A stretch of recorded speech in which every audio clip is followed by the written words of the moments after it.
Get ready, Staten Island. It's time to celebrate 5 years of Ferry Hawks baseball. The Ferry Hawks are back at SIUH Community Park this week against the Hagerstown Flying Boxcars. A 5-game series starting Wednesday with first pitch at 6:30. Thursday at 4 p.m., it's Jewish Heritage Night. Friday at 7 p.m., it's Soccer Night and Kids Glow Around the Bases postgame. Saturday at 6:30, it's Broadway Night with postgame fireworks and Broadway Rave. Sunday at 1:30, it's Military Appreciation Day and the kids run around the bases. Visit ferryhawks.com now to lock in your seats. The Rush Hour with James Golden. Entertaining and informative. On the Red Apple Podcast Network. Welcome, ladies and gentlemen, to the Tuesday edition of Bo Snerdley's Rush Hour, fastest hour in American media. We have news at the top of the show from Collin County in Texas. Frisco, Texas was the place where Austin Metcalf was stabbed during a high school track meet. There has been a verdict in the case. James Flippin is here with us. Good afternoon, James. What can you tell us? Hey, Bo. Yeah, so Carmelo Anthony, the 19-year-old, has been convicted of murder in the knife death of Austin Metcalf. As you referenced, this happened at a track meet a couple of years ago. And basically it was a fight that, you know, any number of teenagers have had over the years, where this Austin Metcalf said, you can't be here, you can't be under our track team's tent, and that became kind of a shoving match. The court documents indicate that Carmelo Anthony said, don't touch me, don't try me, don't try me, don't touch me. He had a knife in his backpack, took it out, plunged it into Austin Metcalf's chest, and he was dead just minutes later. And the trial has been going on for the past couple of weeks. You know, supporters of Carmelo Anthony have been fighting with supporters of Austin Metcalf and his family outside of the courthouse. And it's really become a very racially charged case. But now this particular result, the conviction, came after the jury deliberated for just a couple of hours. You know, it really didn't take them much time to come up with this guilty verdict. And now we'll find out exactly what happens as far as sentencing. Yes, and the jury is not allowed at this point to talk, from what I understand, until that sentencing is over. The jury is going to be called back in. There's going to be another segment of the trial where the sentencing will be discussed, and that trial will continue and then ultimately result in a sentencing recommendation from the jury. Yeah, from what I see, Carmelo Anthony's mother, sorry to cut you off there, will be taking the stand during that sentencing portion. So, you know, obviously she's going to plead for her son's, for leniency in her son's case. They came up with a self-defense as their strategy. Defense. It was self-defense, yeah. And it was not accepted by the jury. Apparently, as you mentioned, James, he had been in another team's tent. And some news reports say up to 15 times he was asked to leave, did not leave. And one witness testified no one attempted to gang up on him. The contact before the stabbing was minor pushing at most. Another witness testified Anthony appeared to be looking for a fight. But as you said, he warned Metcalf several times, don't put your hands on me, don't put your hands on me. So, just tragic. Yeah, and look, I'm not an attorney, you know, have covered some of these trials as a reporter, but it just seems like it was a case that didn't need to go to trial. You know, I mean, it was a pretty open and shut case. There was never really any indication that Carmelo Anthony would have felt at threat of loss of life or limb. So why he would be using a blade in response to a shoving match, unless it was something where his, you know, head was repeatedly being bashed into the ground, or he felt threat of a larger group or something like that. But even the Anthony team's own witnesses kind of contradicted some of the cases that they were trying to make. So that's where you saw the defense rest its case yesterday. There was even some speculation that they might be trying to go back to prosecutors to make a deal of some kind. You know, maybe at that point prosecutors said more or less it's too late. And obviously, less than 24 hours later, we did have a murder conviction handed down. The inflammatory nature of this trial, you had a lot of outsiders there. One, a so-called right-wing provocateur, Jack Lang, who's been in New York, by the way, made said that Anthony should be lynched, which is absurd, given that we are supposed to deal with these things in a court of law. On the other quote unquote side, the new Black Panthers. Ugh, the old Black Panthers should be ashamed of this bunch. But the new Black Panthers showed up today, complete with their costumes, and I guess to try to intimidate somebody. No one was intimidated, apparently. So as we head now to the sentencing, it looks like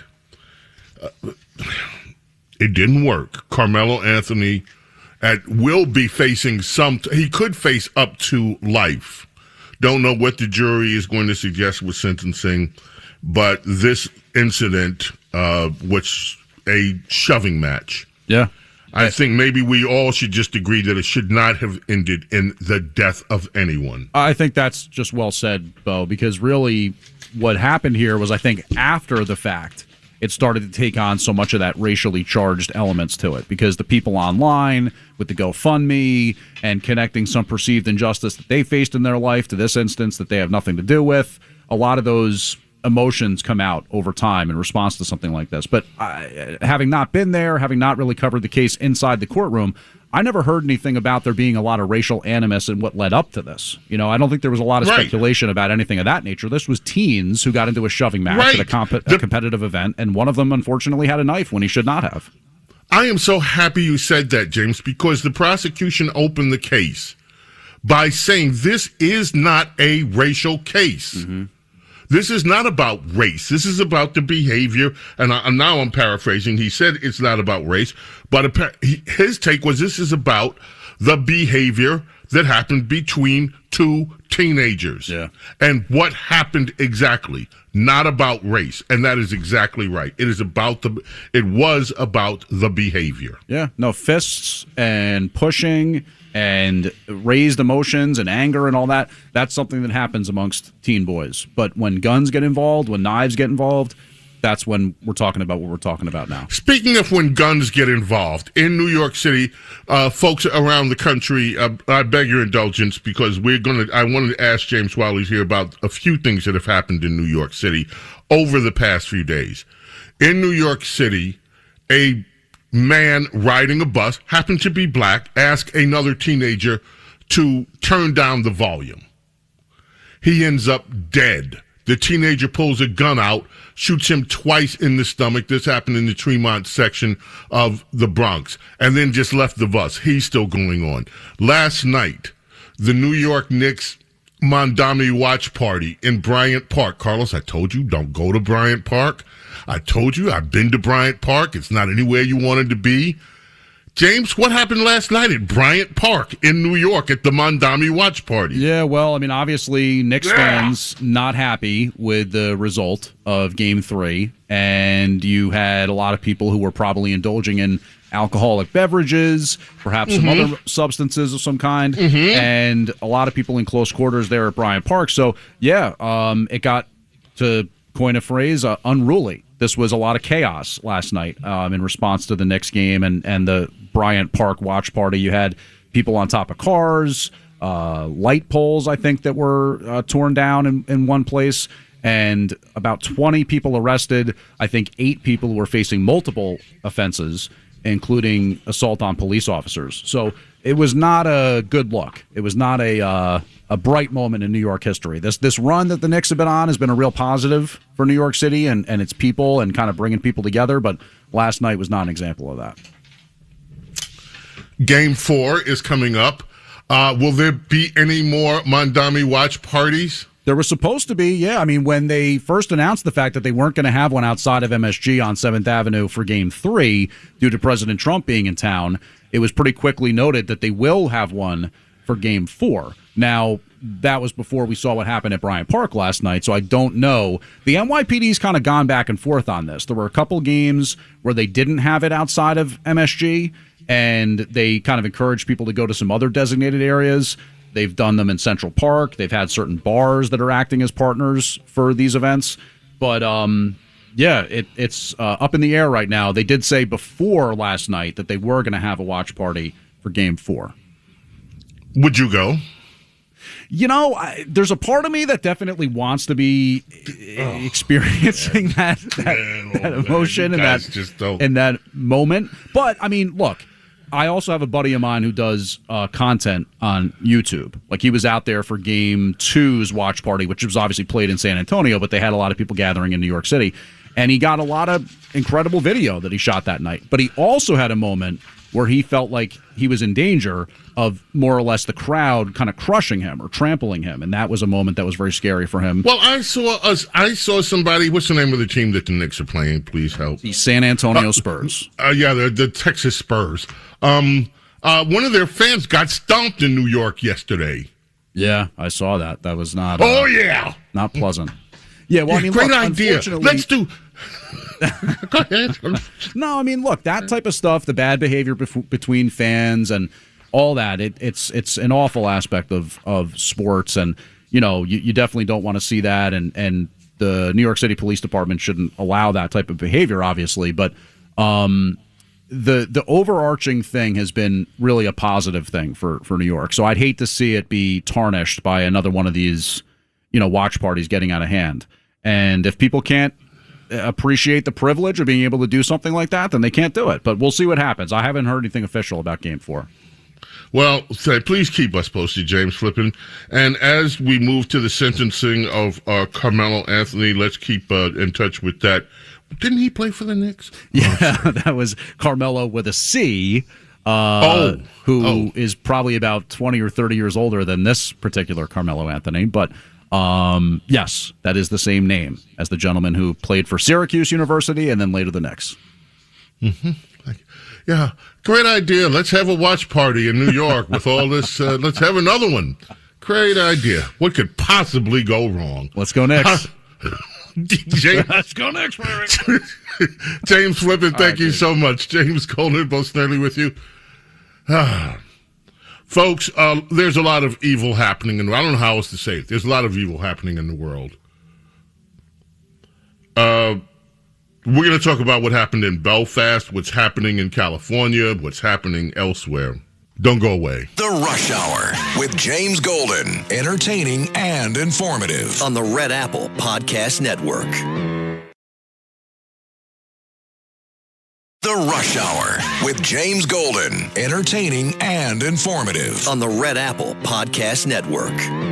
Okay, the SPLC head, Brian Fair, was testifying before Congress today. We have some bites, some are long, some are not. But listen to this. Let's start with cut 4 with Brian Fair. This guy's the head of the SPLC, and he was asked did he have any regrets about the way that they deemed Charlie Kirk some sort of horrible person. Your organization has labeled Dr. King and Charlie Kirk and others. Do you regret that? Will you recant it? Or are you going to double down and say that these people, including the martyred Charlie Kirk, in fact somehow deserve to be on your hate list for their constantly talking about bringing people together, talking about the teachings of the Bible and the like? Congressman Issa, as I said in my statement.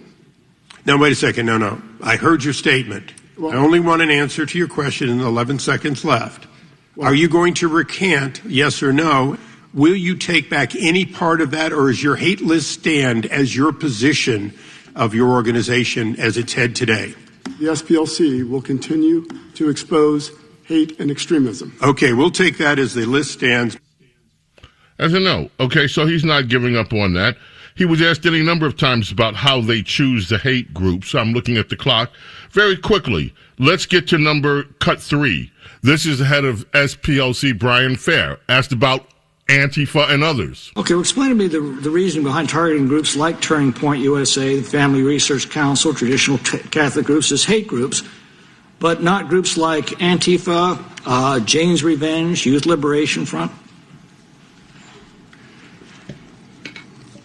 We list groups that demonize and vilify people based on immutable characteristics or that express anti-government conspiracy theories. Do you believe that Antifa and Jane's Revenge and Youth Liberation Front have committed violent acts?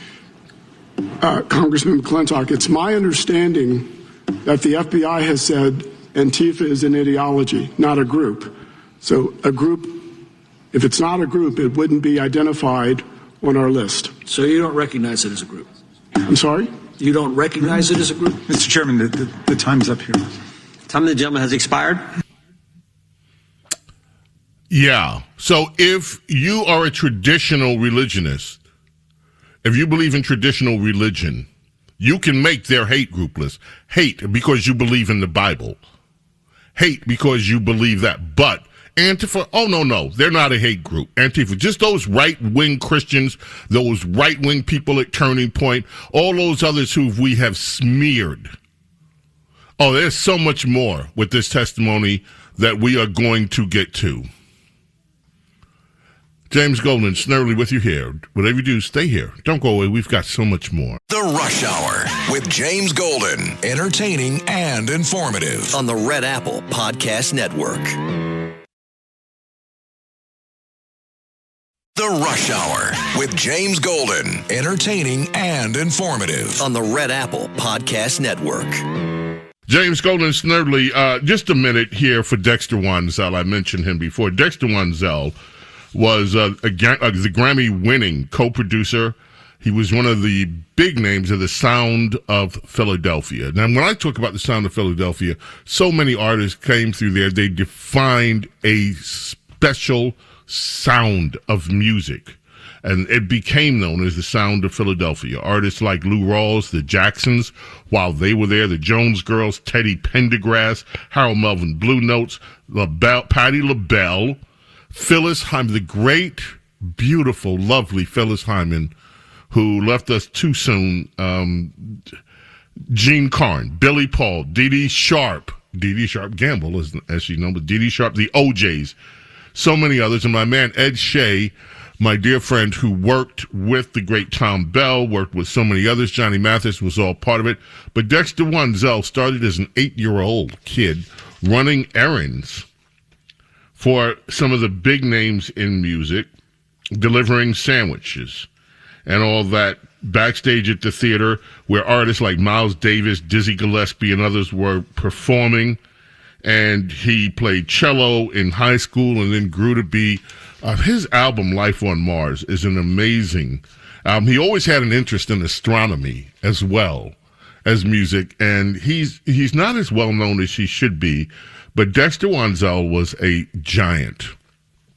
And speaking of my good friend Ed Shea, by the way, the Paper Mill Playhouse in New Jersey, they're still having West Side Highway and West Side Story will be there for the next 3 weeks still. I have some friends that went to see it and they absolutely loved it. So just a heads up, and Ed Shea is playing out there. So just a quick heads up. Romeo and Juliet, 2.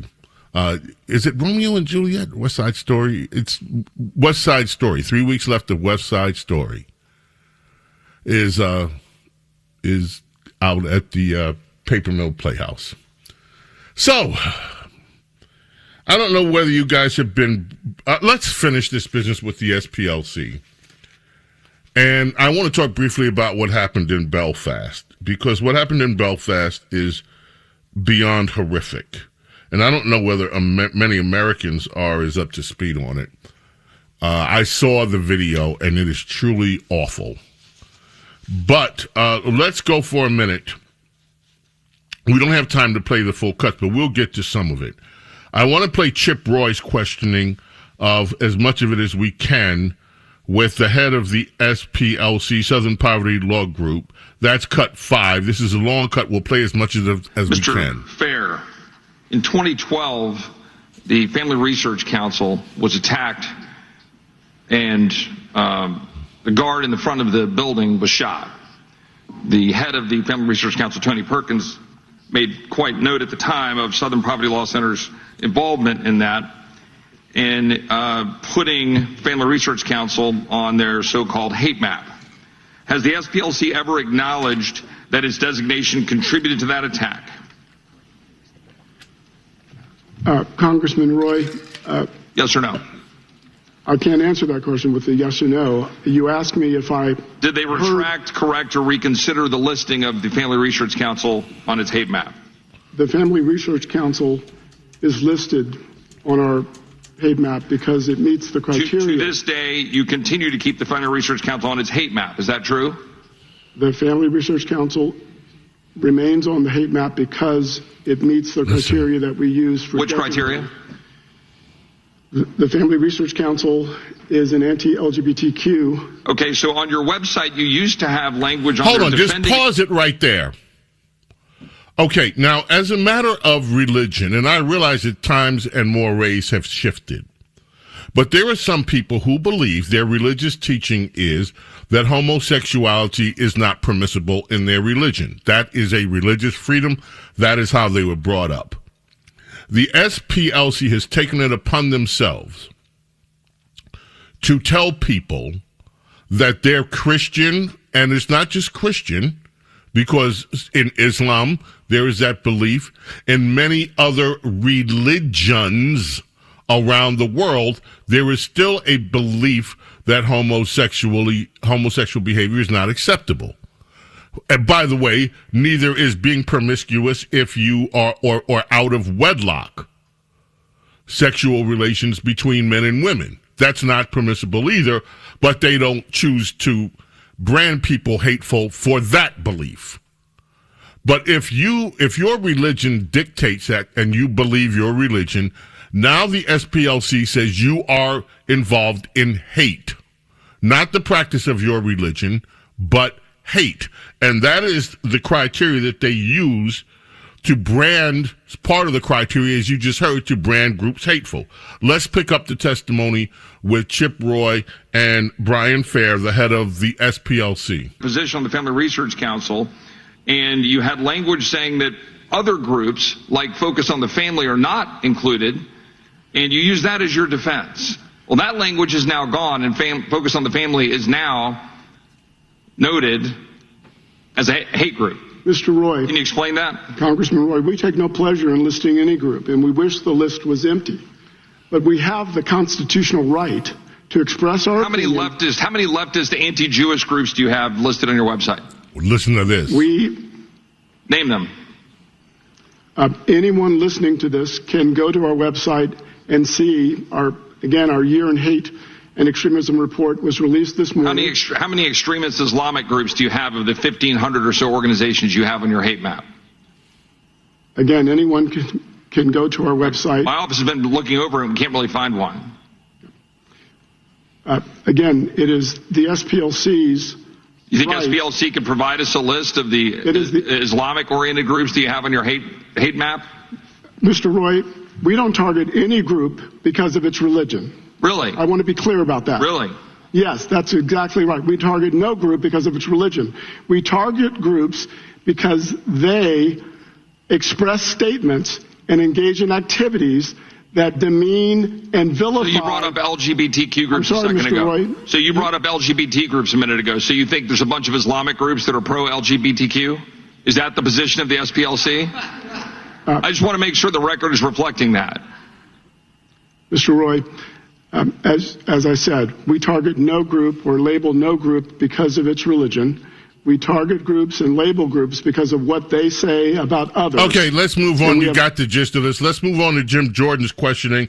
Cut one. This is the way Jim Jordan started with the head of the SPLC, Brian Fair, in testimony. Mr. Fair, today. did the Southern Poverty Law Center use donor money to have field sources attend extremist rallies across the country? Mr. Chairman. It's a simple question. Did you use your donor money for that purpose? We used donor money so yes or no? to pay confidential informants to infiltrate extremist organizations. Did the Southern Poverty Law Center use donor dollars to have field sources host extremist rallies throughout the country? Not to my knowledge. That's not what the indictment says. Did the Southern Poverty Law Center use donor dollars to have field sources grow existing chapters of extremist groups? Mr. Chairman, as I said earlier... It's a simple question, Mr. Fair. Did you use donor money for the purpose I just read? I'm reading straight from the superseding indictment. And Mr. Chairman, the indictment will be managed and responded to by counsel in the criminal case that's Well, you just pending. answered a question from Mr. Raskin concerning the indictment. He asked you, did field sources send information to the FBI that help with things? You answered that question. That's a matter of public knowledge. That's in our public filing. Did Southern Private Chairman. Law Center use donor money to have field sources create new chapters of All right, extremist let's groups? stop there. Look, he just went on. I want to have more of this tomorrow. I got to get to this in Belfast, and time is running out. If you did not see, by the way, we have Stephen A. Smith too responding to Trump. We have more on that stuff. I just don't have time to do it. Did you see any of that stuff? Stephen A. Smith he did a 4-minute launch on Trump being at the Knicks game. We have it. Let us start with, I don't know whether you have you seen the video of what happened in Belfast? Okay, in the middle of the street there in Belfast, Ireland, you have one man who happened to be a black or a person of color, as they like to say, on top of a white guy who happened to be a citizen of Belfast, and he's trying to decapitate him. He's cutting his neck with a knife, trying to kill him. And finally, residents stopped with the cameras filming it, grabbed some shovels, and hit the guy in the head and took it off. It is horrific what happened there. This video is horrific. Here's the Deputy First Minister of Northern Ireland, Emma Little Pengley, describing what happened, cut 8 in Belfast overnight. A single person who watched what happened last night that isn't entirely horrified. The scenes witnessed last night in North Belfast were brutal, disgusting and horrific. People are angry. People are frightened. And above all, people deserve to feel safe in their own communities and to have confidence in the systems that are meant to protect them. We understand that the suspect was in Northern Ireland on a 5-year visa and entered Northern Ireland via Dublin. This was someone who came here to live within our community and yet has committed an act of appalling, barbaric violence. People legitimately need to be reassured that their concerns are not only being listened to, but taken seriously. Okay, cut 11 very quickly, a Talk News report on the incident last night. Breaking news regarding this alleged knife man, this horrific, what appears to be an attempted beheading in Belfast. The police had earlier said the suspect in his 30s, who's been arrested on charges of attempted murder, was from Somalia. They've now confirmed that the alleged knife man is actually Sudanese. So the alleged knifeman in that horrific Belfast attack is Sudanese. He is in custody. Gavin Robinson, Belfast East MP, he's been speaking in the House of Commons along with others, including the Northern Ireland Secretary, taking an urgent question on this. He says the victim, a man in his 40s, he said, belongs in Belfast, but the attacker does not. He said what occurred last night will have profound implications for community cohesion in this country. This needs to be a time for honesty and openness and truth. Let me tell you, folks, immigration is roiling America. Immigration is roiling over in the UK, the United Kingdom, and Ireland is the latest. This is all while the Henry Nowak murder and its role with immigration is going on. What Donald Trump and J.D. Vance have been talking about with what is happening in Europe is a real thing. And it is part of a much larger story that we will have to delve into.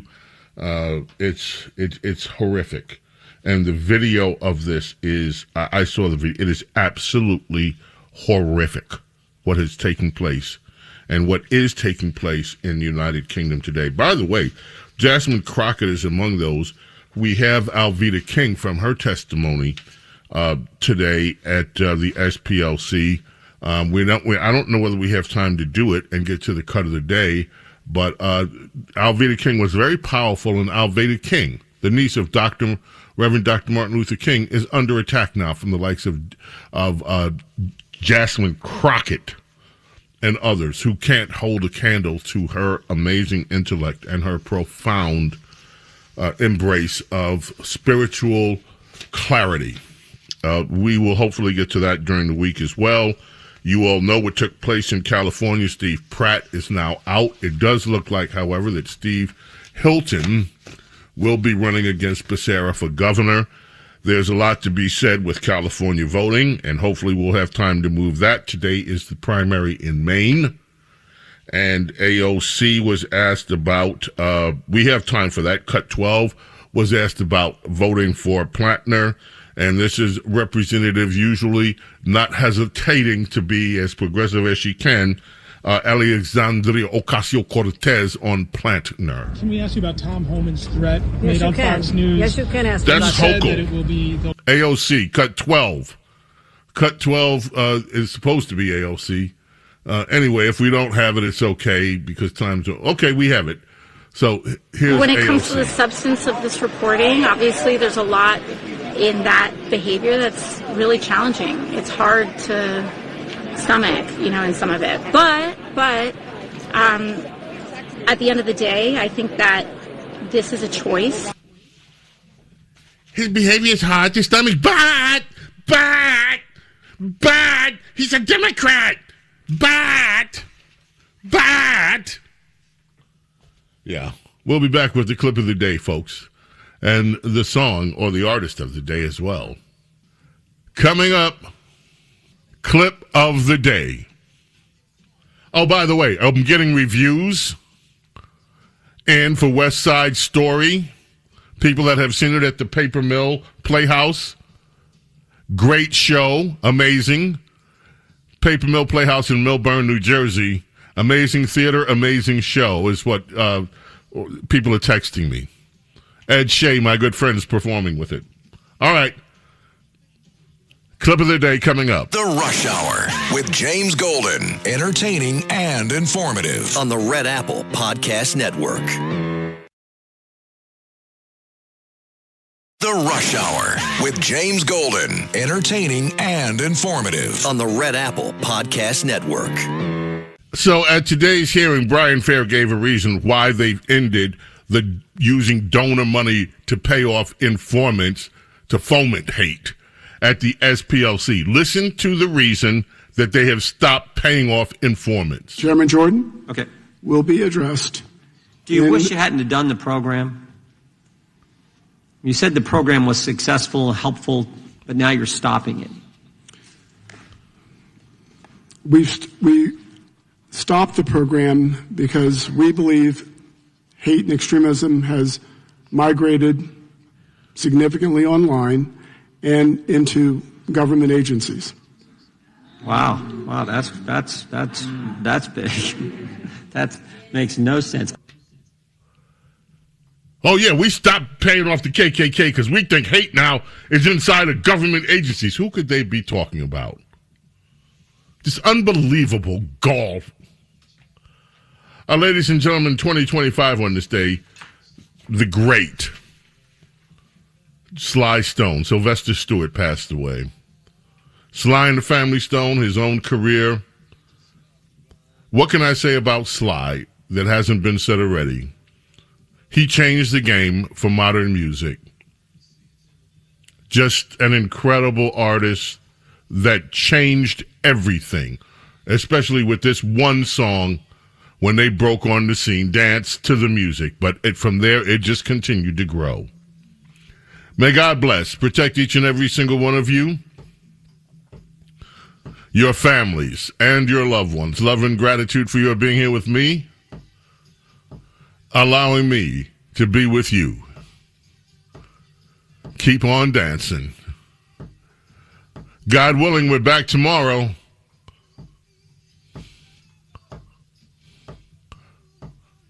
Until then, I bid you adieu, my friends.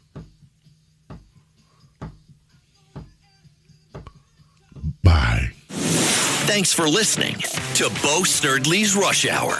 You can hear Bo Snerdley's Rush Hour weekdays at 4 on 77 WABC. If you like the podcast, share it with your friends and listen anytime at WABCRadio.com and download the WABC Radio app. Hit that subscribe button on all major podcast platforms. Plus, follow WABC on social on Instagram, TikTok, Facebook, and X. See you next time for a new episode so you never have to wonder. What the heck is going on here? Roger Stone here. Your dollars are losing ground, but gold isn't. American Sovereign Bullion helps you protect your wealth through real, tangible assets. Through their nationwide wholesaler network, you get some of the best pricing on gold and silver delivered straight to your door. Since 1912, the U.S. dollar has lost 97% of its purchasing power. Meanwhile, gold continues to prove its strength. So call 844-272-2428. That's 844-272-2428. Or visit dyingdollar.com to request your free gold and silver guide. That's dyingdollar.com.